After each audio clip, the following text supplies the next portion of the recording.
sarap pala sa feeling na hindi mo na kailangang manalo, hindi mo na kailangang ipaglaban ang mga bagay na hindi naman sigurado. Ang sarap pala sa pakiramdam na hindi mo hawak ang mundo, pero hawak mo ang puso mo, at doon palang panalo ka na rin mismo. Dati akala ko lakas ang lahat ng pagtiis kahit masakit. Ngayon alam ko na ang tunay na tapang ay ang pagbitaw sa paulit-ulit.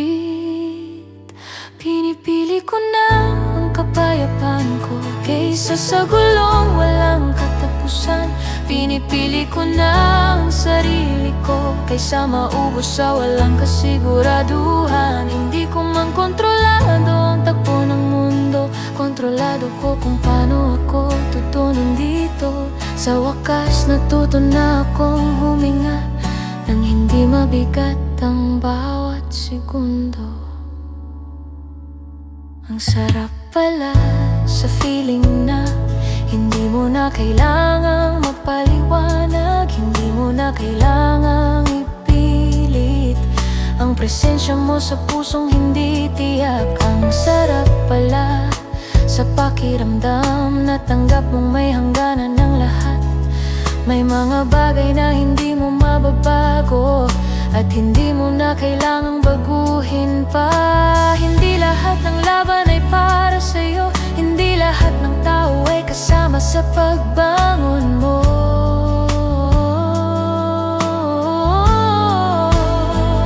Pinipili ko na ang tahimik kong mundo kaysa sa pansamantalang saya. Pinipili ko na ang malinaw kong isip kaysa sa pag-asang laging bitbit ang duda. Kung may aalis, hayaan, kung may manatili, salamat. Hindi na ako hahawak ng mahigpit, kasi ang para sa'kin hindi kailangang habulin ng paulit-ulit.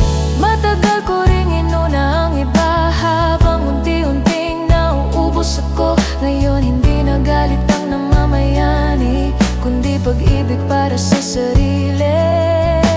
Hindi ito pagaliw dahil masama, hindi ito pagtalikod sa nakaraan. Ito'y pagpili ng katahimikan na matagal ko nang hinahanap.